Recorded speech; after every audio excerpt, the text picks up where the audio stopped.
going to be good to see what they can get done there. So we'll have a look at that lining up at the moment for F1 and F2 sidecar action, brought to you by Quality Intercollegiate. So this is going to be all on, and can anyone stop Estelle LeBlond, a class act yesterday with a massive 10-second win. So this is going to be all on. We've got them almost parked around the corner there, Spider. So a massive field of 19 outfits out there. This is going to be brilliant. They were told at Riders Briefing yesterday, you'll be round the corner there, just watch the other bikes go and you're underway. So sidecar action there. Pete the Pirate gets a good start there. They are supervising jump start. I won't call it as a jump start because I didn't see the lights, but certainly he was efficient and moves over to the inside. A sensational ride there for the letter J. They qualified on pole position. Jeremy Joyce and Louise Blythe from Wanganui, Jeremy from Australia. Lots of dirt coming up through that corner.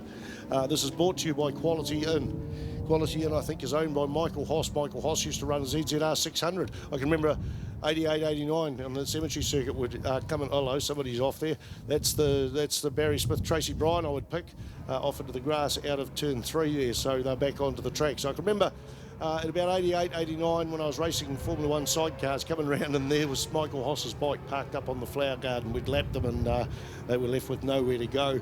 We got past them, but but that's Michael Hoss, another person behind the Suzuki International Steers, and not just this year. He's been doing it for a number of years. The Quality in Wanganui. If you need accommodation for the cemetery circuit, they're probably booked out, but try them first. And if you're ever in Wanganui other times of the year, they're very, very a brilliant place. I've been to the Quality Inn a few times, and great beer on tap and great meals as well. So on to the sidecars, and the lead bike disappear out into the distance. We've got 1-1-1 out there. Peter Goodwin with Kendall Dunlop. Ken Dole as the lightning flashes there. Remember at the New Zealand Superbike Championships earlier this year, after prize giving, we had a good 40-minute lightning display. So lightning off in the distance, or is it a speed camera there, Brad Ritchie? No, I think it definitely, hopefully the Ctas Live got the old flash in the background. So there we go. Estelle LeBlond in through the flip-flop. What a class act this pair is. Estelle doing the driving, and Frank Clay's doing the passengering for there. They cross the line there, and they've already got a massive advantage. Back to the 1-1-1 of Pete the Pirate, Goodwin and Kendall Dunlop, with Dennis Charlotte and Dan Jenkins there in third place. Mark Halls and Darren Prentice, that's the second of the F2 machines. They're sitting there in fourth place in the race. And then Andy Scribner and Tina McEwen, that's our NZSBK sidecar champions. And had some gremlins with earthing wires, I think, so as DNF yesterday. But he's fighting fit and ready to go as well. The Lawrence brothers are in there as well. So we've got a massive field of entertainment here, Spider, and this is going to be brilliant. Yeah, I was talking to the passenger there, Tina McEwen, yesterday for Andy Scribner, and I said, what are you up to? And she says, sulking. She won't be sulking now. They're back out in action there, and certainly that's the big green bike, the team bike. They're absolutely fun to have around the pits. And Andy Scrivener's running the number 99. He's entitled to run the number 1. We talk about Andrew Stroud being 9 times New Zealand Superbike Championship. I'd bet money that Andy Scrivener's up around at least 7, possibly even up to 9. He just doesn't really worry about those things. Maybe the Sidecar Association can tally up the results over the years, and Andy Scrivener's got about 9 New Zealand Superbike Championships, at least 7. He came out, he got a Gavin Porteous machine from Australia back in, I think, 90 or 91, and mate, he was on the pace straight away. And he also was the famous person, made himself infamous, I think the word is, in about 87, 88. They went straight ahead at the overbridge and knocked the cameraman out over at the overbridge at Wanganui and took a couple of teeth out. So then he got into a faster bike, and he's certainly a talented. But look at the talent of this Estelle LeBlond. Talked to her briefly and says you obviously adapt to new tracks pretty quick, and top 10 finisher at the Isle of Man TT, and she's the fastest ever pilot at the Isle of Man TT, female pilot, and certainly I'd question whether she's the highest finisher in most classes at the Isle of Man TT, Brad Ritchie. Yeah, absolutely, yeah. It's great to catch up with Estelle. It's absolutely bubbly personality down in pit lane. So great to have them over here from France. And Frank, he's from Belgium. So Frank Clay doing the passengering there. He's a long-time sidecar swinger, so great to have them over here. But Pete the Pirate Goodwin, he's doing a great job in second place, and Andy and Tina now up into third ahead of Dennis Charlotte and Dan Jenkins. So let's see this battle for the F1 class. Pete the Pirate and Andy Scrivener. So that's the first 2 F1 bikes out there. Great to see Dennis Charlotte in third place.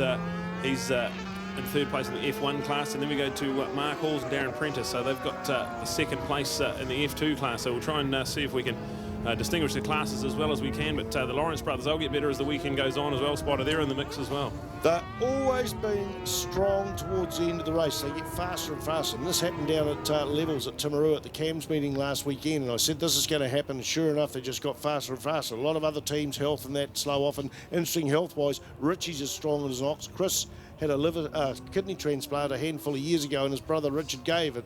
And they're aging. And certainly, I don't know where he gets this energy for, because I sometimes can't even pick up a six-pack at the end of the night. But certainly doing strong. And former Taupo boys, their father, what's the old man's name? I've got three Lawrences floating. Frank Lawrence was a stalwart of the Taupo Park. I picked up a program. I'm collecting old programs at the moment. One of Robert Holden's programs I got to borrow the other day. And I think they had their first national points here back in 1978. It was incredible. 170-something entries there. And the remains of the old track are still used at this time. But, of course, the thing blew into proportion, and they extended the track a handful of 10 or 12 years ago. So a big battle on there for second and third there, Brad Ritchie. Yeah, this is all on. So look at the green machine of Andy Scrivener and Tina McEwen right on the back wheel now of Pete the Pirate. So these guys had some great battles at NZSBK earlier on in the year when they got to the North Island round. So they'll be rekindling some definite battle there. So that's the F1 machines. Pete the Pirate just ahead of Andy Scrivener at the moment. So that's the F1 battle. Dennis Charlotte and Dan Jenkins. Great to have Dan Jenkins on the back of that Mega Motorcycle Centre machine. And then look at the Lawrence brothers. They're on the back wheel of Dennis now as well. So that's all on.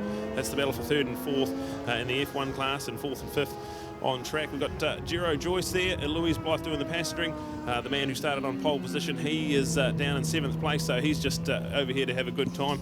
Gero the Dero, they call him. Gero the Dero. Gero the Dero, there we go. Australian. What Australian doesn't drink?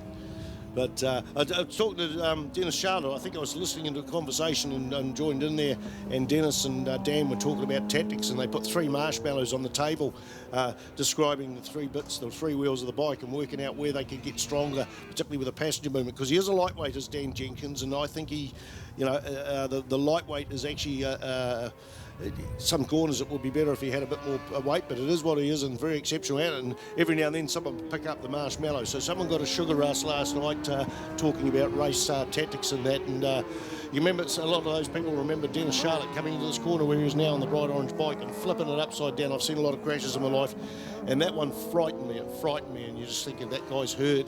Dennis was in the kitty litter there. He did not even stand up after the crash. So the passenger was being attended to over there, Will Clymer. He didn't even stand up before he started trying to get that bike back together and get the fairing in there. Didn't stand up and sort that. And it freaked me out, the accident, but I was so happy to see him doing that. That's how quick he thought and getting back into it. So Dennis Charlotte also riding the Jitsi Cup there, and he's right.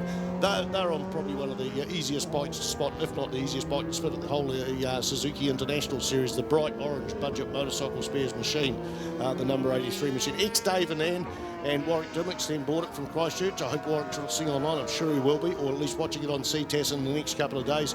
He still owns this bike, and Dennis prepares it, and they've done a lot of work overseas, and especially after that crash.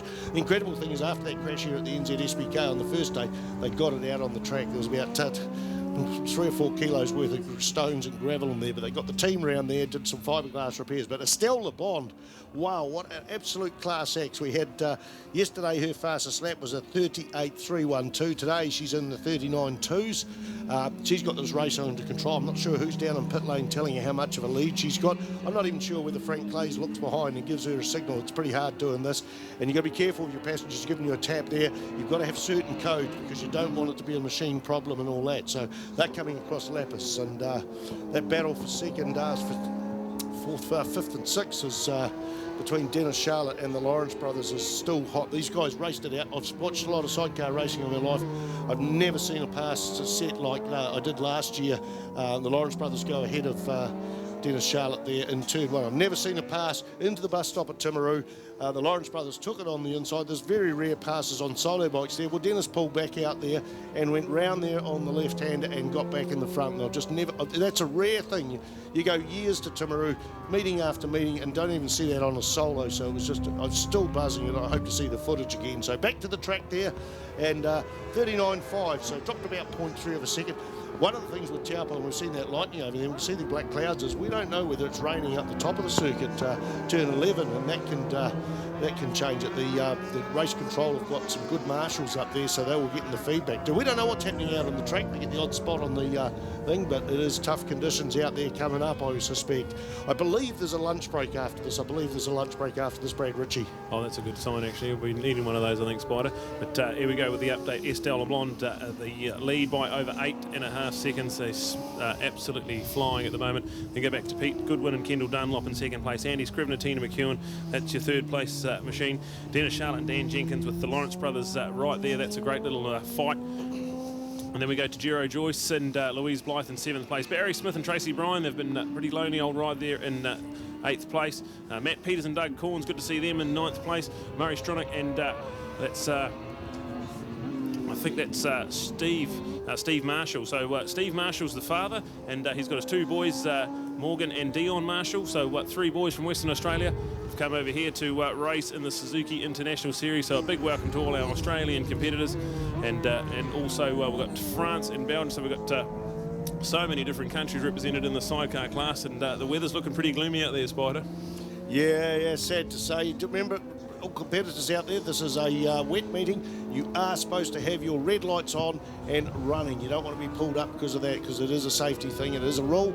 It's been a wet meeting. All you got, most of those are LED. You can just turn them on, and that isn't necessary. You don't want to be black flagged because of that. The battle between the Lawrence brothers and Andy Scrivener, that's hotting up. In fact, right, there's half a bike length in it as they go through turn 6 here at the Bruce McLaren Motorsport Park for the second day of the Suzuki International Series 2019. Don't forget, 2 days at Manfield next weekend in the mighty Cemetery Circuit. It'll be my 54th Cemetery Circuit Boxing Day meeting coming up on Boxing Day, 26th of December. So yeah, that battle's hotting up between those 2 guys back in about they're in 3rd and 4th, 99 versus 3, but the gap's opened up there. The Scrivener machine there, the local plastics and kitchen implements dealer in town, owns a couple of business there with his wife. They're charging out there. He's also got his daughter, Eve Scrivener, and Louis Scrivener. Louis out on the track with Gordy McCuney. They're back in about 15th place. So 3 of them here of that family, the local people. I think there's a big party at Andy's place tonight. I have suggested that, but I'm not too sure. Over to you, Brad. Yeah, absolutely flying. The Lawrence brothers too. Speaking of Taupo, they formerly called Taupo home. They're right on the back of Scrivy's back wheel at the moment through the flip-flop. So we've got 3 laps to go. Estelle LeBlond is well in charge of this one. And then we've got Pete the Pirate. Definitely slowing those lap times right down. So we're lapping in the high 140s now. We've been as low as 139 too. So absolutely, that's got to be wet up the top. I mean, we've got 139 best lap time for Estelle LeBlond on the letter L, and Frank Clay's doing the passing. That's now 47, a 40 for 140 for Peter Goodwin. He's now in the 146. So although that cloud's going away, so I'm wondering whether it's wet up the top of that. The top of the track. There is no flag to say that it's coming wet. It's really up to the rider to sense the spots on the visor, really. So that could be that. They've dropped quite a substantial amount of seconds there, Brad Ritchie. How many laps to go? We've got 3 laps to go here for the final race of the first round today. Yeah, absolutely flying. Estelle LeBlond, a massive 8.8 second advantage, so definitely looks like that one's in and under control, but it is never over. We get a bit of rain, could spice things up, but yeah, Pete the Pirate, he has got 2nd place, pretty comfy ahead of Andy and Tina, and then the Lawrence brothers there in 4th place, so definitely some brilliant footage coming through on the Ctas live. Well done to Grant. He'll be hoping it doesn't rain too much with his camera gear out there, but great pictures from Ctas Live, so log on ctas.co.nz and find the link for the live video. You can also see the live timing pictures come up as well, so whatever you prefer, but great stuff from Grant Collingwood and the team at Ctas Live bringing us these great pictures here, Spider. Estelle LeBlond and Frank Clay comes along the front straight. They've just passed number 77, Nick and Wendy Plogue, from I think they're from Te Awamutu way. In fact, 77, what are they?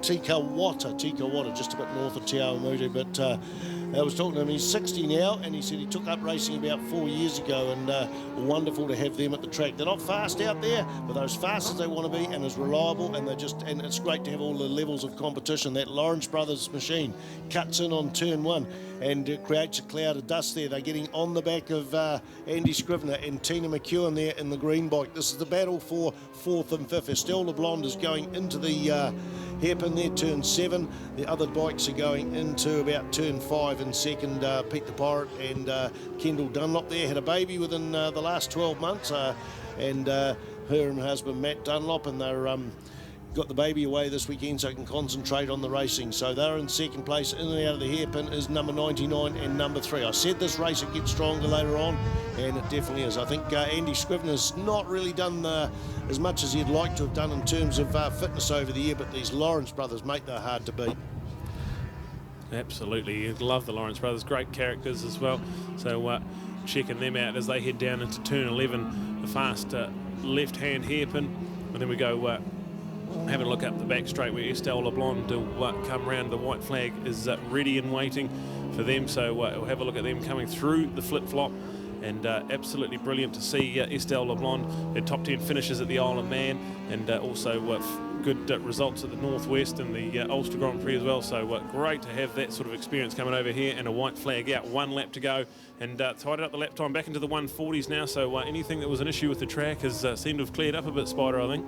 Yeah, maybe it was a run-off, maybe it was just that caution. Whatever it is, we didn't see it. We've just got this timing there to keep us the information. Also, hats off to 45 coming all the way across from Gisborne there. This is their second season. Bryce, Rickard and Callum. Can't remember his surname, it's not in the program, and it's not up on our screen, but Bryce, Rickard, they're only getting stronger. They're at the AMCC round just recently in the last few weeks, just getting stronger and stronger.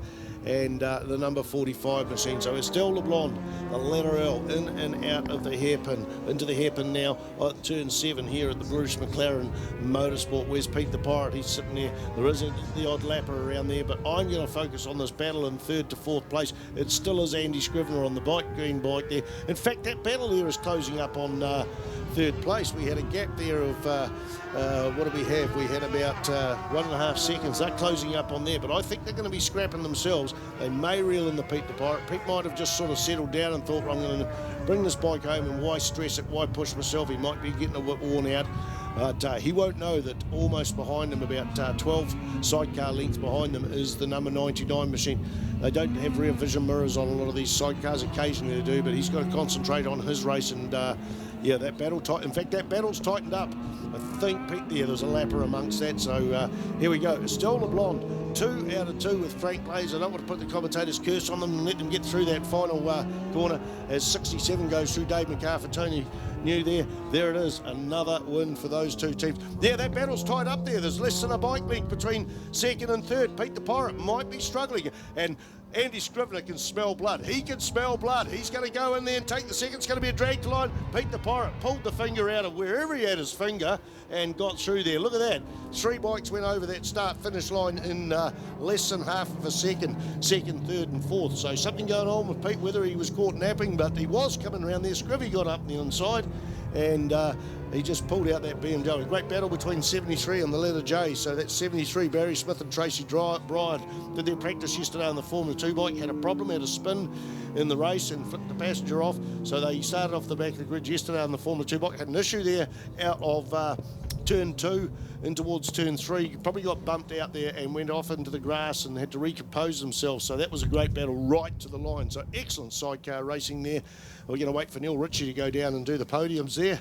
Yeah, so what do we got? We got, just to interrupt there, sorry, while I'm thinking about it, once again, an all-female podium, or at least half of it. Estelle LeBlanc, Kendall Dunlop, Tina McEwen there, 3 ladies there, and sorry there, Brad Ritchie. No, I was just going to say we've got the F2 as well, so we'll give the full F2 credit. Estelle LeBlanc, and then you've got to go down to 6th place in the race, which is Barry Smith and Tracy Bryan, the 2nd F2 sidecar home, and then you go to Mark Halls and Darren Prentice. They are in 3rd place in the F2 class, and we've got Pete the Pirate Goodwin, Andy Scrivener and Tina McEwen, and then you've got Chris and Richie Lawrence there. That's your F1 sidecar podium. So there it is, brought to you by the Quality Intercollegiate. 122 Liverpool Street in Wanganui, 0800 942 943. You've got to check them out if you need accommodation for Boxing Day, and anytime you're in Wanganui, awesome to have them on board. So we'll cross to Neil Ritchie, who will have a couple of podiums down there.